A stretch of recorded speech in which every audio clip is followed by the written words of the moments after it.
যুক্তরাষ্ট্রে জীবিকার তাগিদে বাইরে বের হয়ে একের পর এক সহিংসতার শিকার হচ্ছেন বাংলাদেশি অভিবাসীরা।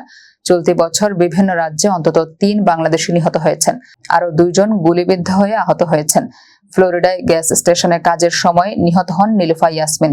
পেনসিলভেনিয়ায় খাবার ডেলিভারি দিতে গিয়ে গুলিতে প্রাণ হারান মোহাম্মদ মাহফুজুল হক। সর্বশেষ নিউ ইয়র্কের ব্রুকলিনের রেস্টুরেন্টে গুলিতে নিহত হন রাজু।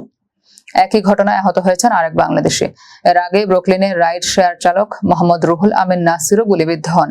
চিকিৎসার পর তিনি সুস্থ হয়ে উঠছেন। রেস্টুরেন্ট, গ্যাস স্টেশন, ডেলিভারি ও রাইড শেয়ারের মতো পেশায় অনেক বাংলাদেশিকে গভীর রাত পর্যন্ত বাইরে থাকতে হয়। ফলে নিরাপত্তা নিয়ে উদ্বেগ বাড়ছে। প্রবাসীদের অভিযোগ, কোনো বাংলাদেশি নিহত বা আহত হলে সাময়িকভাবে শোক ও প্রতিবাদ হলেও পরে বিষয়টি চাপা পড়ে যায়। নিরাপত্তা নিশ্চিত করতে স্থানীয় প্রশাসন, পুলিশ ও জনপ্রতিনিধিদের কাছে ধারাবাহিকভাবে জোরালো দাবি তোলার উদ্যোগও কম। তাদের মতে শুধু শোক নয়, হামলার সুষ্ঠু তদন্ত, দ্রুত গ্রেপ্তার ও বিচার এবং ঝুঁকিপূর্ণ পেশায় থাকা বাংলাদেশিদের নিরাপত্তায় কার্যকর উদ্যোগ প্রয়োজন।